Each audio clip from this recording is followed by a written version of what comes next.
Sergeant Elijah Washington here. Hope y'all don't mind I borrowed a cup of coffee. You know, tomorrow is my last day on duty. Yes, sir. Mustering out after 2 terms of enlistment with the United States Cavalry, 9th Cavalry. Yep, 10 years now living on the Texas frontier. And even though I'd have to say it makes me look extra handsome, tomorrow is my last day in this here blue uniform. I wish my mama could see me. Who'd have ever thought I would have ended up a sergeant in the United States Army? Lord, Lord, what would she be thinking? Can't even imagine. Born a slave. And now here I am wearing these here stripes.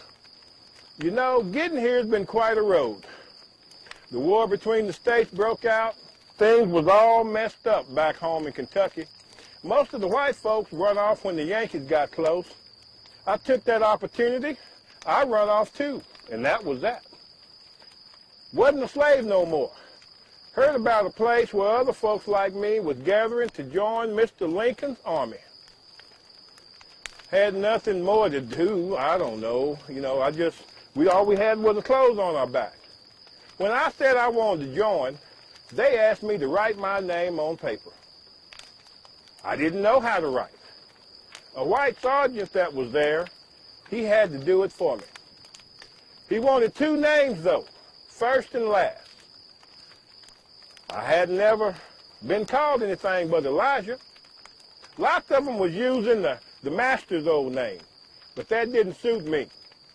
I wanted something fitting for my new life. I thought about it, and it come to me. Who better than the father of our country, George Washington? So that was that. Elijah Washington. My regiment was the 116th U.S. Colored Infantry. After the war, we were sent to Texas and for a spell and back to New Orleans. And not long after that, an officer came by looking for veterans like us to be in the regular army. Had never been black folks in the regular army before. Thought about it. You know, life in the army was hard. But I was doing it for me and mine. For nobody else, but for me and mine. Not for somebody else who said they owned me. So I told that officer to sign me up. And the same day I mustered me out of the volunteer infantry, I enlisted as a private in the 9th United States Cavalry. Understand that this wasn't the colored cavalry. This was the United States Cavalry. We was a regiment equal to any other. After that, we got orders and head back to Texas, this time to San Antonio. People lined up when they saw us riding in. Here we was, a whole regiment of black men in Union blue, riding into town.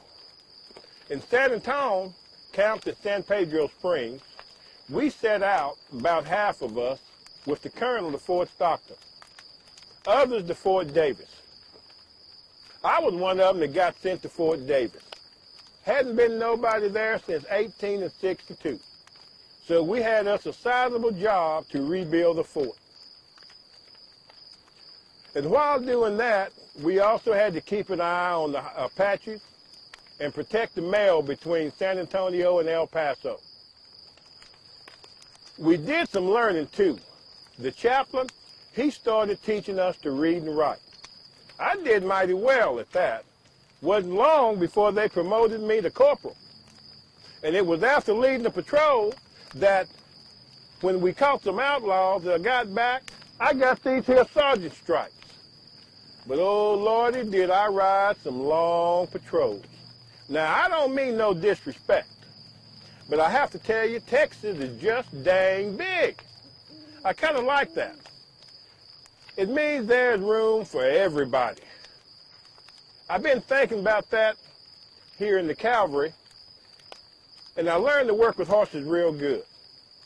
Yep, been thinking maybe when I muster out tomorrow, I'm going to stay around these parts and maybe raise me some cattle and start a little ranch.